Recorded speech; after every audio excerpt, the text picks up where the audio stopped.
Okay. Okay, 3 bells in the afternoon watch, and it's time for Papa. No, that was a children's show. In Syracuse, that I grew up with, we watched it religiously, you could say. Every morning at 8 a.m. it was called Popeye Theater. And this is my own version of it here. And, well, let's just see what we're going to do here. I know I have some guitar picks anywhere. I'm a little bit still jet lagged, folks. So just bear with me when we reassemble. Okay, here's the stash. Jim Dunlop, Jazz 3 picks. I swear by him. Jim Dunlop. They also make a really great wah-wah pedal. But I got rid of that a while ago. Anyway, I'm so glad you could be here with me this afternoon. I might have to make some minor adjustments. Probably would help if I speak into the mic here. So, I don't know, Peter Willems, I know you just tried to call me. I'll call you after the show. What else can I tell you? Well, let's just get right down to it.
bit of the Alice Coltrane anthem, Journey in Satchidananda, one of the great Ur riffs, I think, in jazz and blues. Yes, I think Alice Coltrane is one of the greats, and her music really sends me. You should get her album on the ABC Impulse of that same name, Journey in Satchidananda. It features Pharoah Sanders, who was in the later Coltrane group before he broke out on his own, and he's one of my favorites. And I thoroughly recommend all those ABC Impulse free jazz albums of that period. They're very, very rich in music, and they definitely sustain themselves and have sustained themselves over many years. And, well, I chose to continue in the solo mode. And last time I did a tribute to Jeff Buckley because of my show coinciding with his birthday. And I think I'll do a little bit more Lucas Buckley music, Buckley Lucas music. Buck Luke was one of the names he suggested actually for our project back in the day. But then he decided he likes Gods and Monsters a lot. And which is funny because the artist I was working with previous to Jeff abhorred that name. I mean, hated that name and said she thought it was sexist. And all I can tell you is, I proposed calling it Goddesses and Monsters, but that didn't fly either. So at the point where we stopped working together, it was still up in the air what we were going to call this thing. But call it what you want. I think it's all music at the end of the day. And if you want to find out more about my relation with Jeff, please check out my book, Touched by Grace. I think I got down mostly everything I wanted to say about that crazy era we were working together intensely, reverberations of which are still being felt worldwide. And that's the great thing about music, in that it transcends the temporal time span of the makers of it, thanks to the medium of recorded sound over the years. And let's hope there's still a planet left to enjoy it after this little episode with Donald Trump and his exit, which is funny because I have a song called Exit Pursued by a Bear, which is probably one of the biggest howlers in the Shakespearean mythos. This is a line from, it's a stage direction actually, in The Winter's Tale, one of the greatest of all Shakespearean plays. And it kind of just sums it up, doesn't it? Exit pursued by a bear. So I know he's trying to throw this election in his favor. I think he has a very slender chance of doing so, certainly in the company of Rudolph Giuliani leading the charge. It's sort of commedia dell'arte, no, I would say opera buffa, maybe at this point. The best being, I would say today they had something on Twitter. Check out Twitter and go to a website there. Oh well, I'll post it after. You can see for yourself. But he looks completely unhinged and deranged, and he's sweating profusely. It was in a recent court appearance, and he's dripping hair dye down the side of his cheek.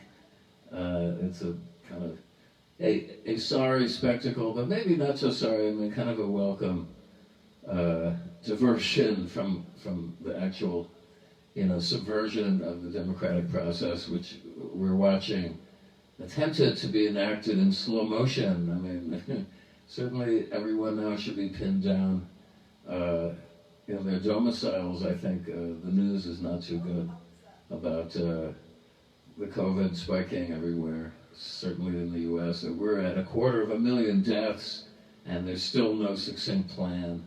And, you have politicians saying, it's everyone's God-given right to wear a mask or not. And please don't tread on me, I'm an American. All this nationalist gibberish. I would just say, hang on to your masks for as long as you can. It wasn't about Dylan, who had a great film called Masked and Anonymous. If you do venture outside, you have only your eyes, basically, and a muffled voice to communicate with, and it's hard to really know what's going on the other side of that mask. That may be an advantage. I know my neighbor went off in a spurt of rage today at about 20 minutes after 11 a.m. because they had the superintendent into our apartment to adjust the hot water level in our kitchen.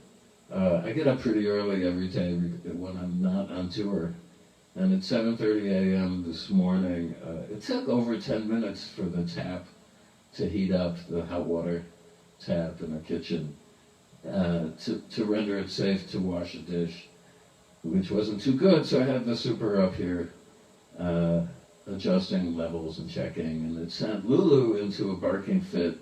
I mean, terriers, especially schnauzers, are hot-wired for home invasions. They can't really distinguish friend from foe. But certainly an intruder in our apartment is greeted with a lot of barking until she calms down. But this goes right through the wall in our bedroom. I think this building is seriously under code, folks. But needless to say, I've lived here about 43 years now, so unless things get a lot worse, I'm here for a bit longer with Caroline. And in any case, as Lulu was yapping away, and this, engendered extreme pounding with both fists, I can't really describe the effect. It was like a baby, shaking a rattle on our adjoining wall. And I don't know, you just have to grin and bear it, folks. It being New York, there's always some distraction, unless you live in a mansion like Gracie Mansion, or on the Upper West Side particularly. They have very thick, old tenement-style buildings there, which are fairly sound impregnable. So in any case, what else was I going to say? Oh yeah, I'm going to hold up some recent books that I've been enjoying, and urge you all to seek them out. Okay. Now here is the lovely Jane Birkin's diary from the early 60s to, ends in about the late 80s. Now, I don't know if you know Jane, but she is one of the great icons of cinema. She expated famously from England to France and was married to Serge Gainsbourg for many years and was his muse, appeared in films with him. But before that, I think I first spotted her in Blow Up, Michelangelo Antonioni's fantastic film from 1967, and she plays one of the teenage girls who kind of get ensnared with David Hemmings, the protagonist, who's a mod photographer and a gadfly and a playboy about town. And so there's a great scene where they're kind of cavorting in a studio and tearing down the wallpaper hanging, backdrops for the photo shoots that he does. Quite memorable. Anyway, so this is a pretty good diary. Not the best. Caroline read it, and Caroline has a direct connection with Jane because both of them attended, although at different ages, a very, very famous progressive private school in London called Miss Ironsides. So go look up Miss Ironsides because it spawned all sorts of characters, including Rose Dugdale, who's one of the famous IRA terrorists, I believe, and some other luminaries. And anyway, Caroline is a card-carrying member of the Miss Ironsides brigade, and I think was she dismissed for wearing an anarchist pin? Maybe so. One of these private schools she went to, I don't know. But anyway, it was not a Jewish school, per se, although she was raised Jewish. It was an equal opportunity school for misfits. Okay, the other book now, she just finished, and I'm really enjoying is Elena Ferrante's latest book, translated to English, The Lying Life of Adults. That about sums it up, doesn't it? she is one of my favorite authors. I read her Naples tetralogy religiously from cover to cover. We passed them among ourselves here like underground literature. And the last volume of the Naples trilogy, My Beautiful Friend, is the catch-all title. I actually bought a his and hers copy so we could simultaneously read it. But this time I was, abroad for 3 weeks in Holland, so Caroline had the first dibs on this book. Now she's finished it. She really enjoyed it, so I'm going to dive into it momentarily. I recommend her writing so highly because I really feel she gives a female perspective maybe as candidly as anyone who ever wrote. And as a guy reading these things, I feel privileged into these glimpses of an interior life. They're beautifully written. They still don't know, well, they suspect that it's a woman named Anita Raya. I have some Italian friends who live directly below this apartment, and it's a couple, and she is involved in the Italian Cultural Office in New York. And so they have it on pretty good authority. It's a somewhat famous translator married to another translator who's doing the actual writing of these books, but under the name Elena Ferrante. But Elena has refused to submit to any interviews and prefers to maintain a veil of anonymity around herself, which is all to their credit, but this has also caused all sorts of snoops and paparazzi, especially in Italy, to sift through her garbage, for instance, in an A.J. Weberman-ish maneuver, who I don't know if you recall Weberman, but he was one of the unhinged Dylanologists who famously sifted through Dylan's garbage when he was living around the time of, I think, John Wesley Hardin on McDougal Street in a brownstone to go through old receipts and then make accusations about how much money he'd made. Similarly to Ferrante, to kind of out her. But she's maintained a stoic silence, which is great. Anyway, I want to read this book, but it kind of dovetails into something funny because recently I kind of rediscovered the joys of Roman Polanski's Macbeth, which the full title is The Tragedy of Macbeth. It's probably the best Shakespearean film ever committed to celluloid. It's certainly one of my favorite films. And it sports an amazing score by the Third Ear Band, who were kind of an acoustic psychedelic band. They had their moments of electricity with the introduction of the great Paul Buckmaster into the lineup around the time that Macbeth was made. And you should seek out their recordings on Harvest. I guess that's EMI. I don't know who is like in control of their estate now. But I recently picked up a Blu-ray copy because I just wanted to see the extras. I was dying to see the extras, which didn't appear in the first go-round on DVD. And they did not disappoint. There's interviews with Polanski on the Dick Cavett show, and also a talk show from England called Aquarius, with another fellow who had just done a black Macbeth stage version in England. And it's really, really good. And then they also commissioned a documentary where they interviewed a lot of the surviving cast, including Francesca Annis, who's so great as Lady Macbeth. You should seek out this film because it's a really daring conception whereby Macbeth and Lady Macbeth are rendered as young individuals who have a lust for power and a greedy ambition. And it's stark. But the music is something else, and to me the music really makes this film. And the music is courtesy of the Third Ear Band. And that's just to say that on my very first trip to London, I sought out Peter Jenner of Black Hill Enterprises, who had managed the Pink Floyd and really got them going in the early days, and then stuck with Syd Barrett when he had a parting of the ways with Pink Floyd. And Black Hill was promoting all sorts of the best of the underground bands at the time, including the Third Ear Band, who I loved particularly from their contributions to the soundtrack of this film. And I spent an afternoon with their percussionist, de facto leader, Glenn Sweeney, who I guess has passed away, sadly. And it was such a great chat and hanging out at his house, his flat in Notting Hill. And at the end of the time, he gave me a copy of the shooting script of this film that was co-written by Kenneth Tinnin.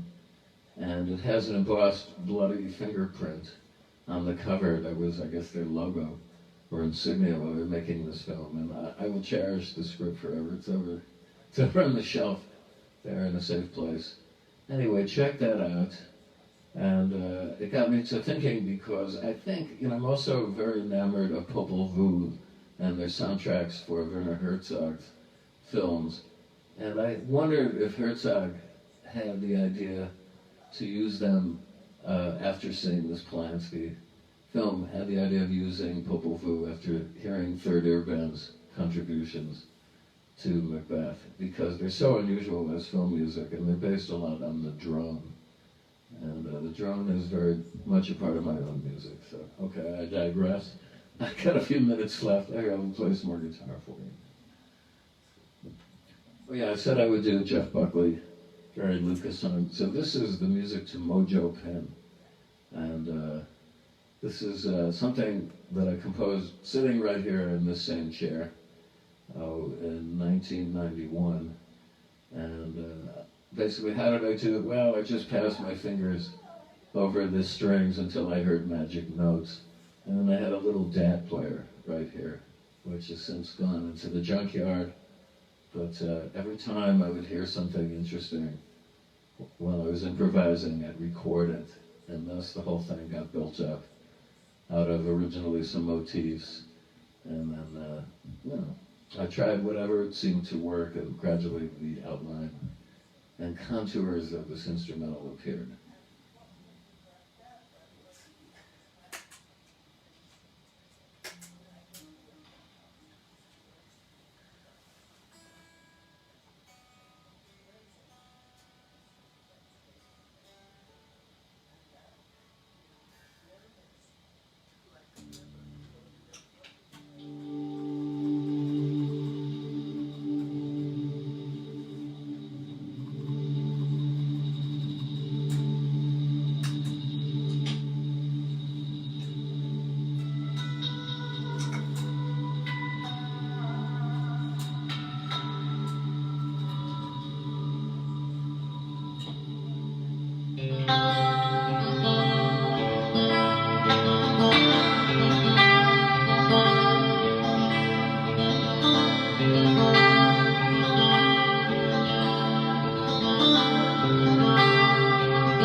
All right, this is your old friend Gary Lucas. Thank you for tuning in today.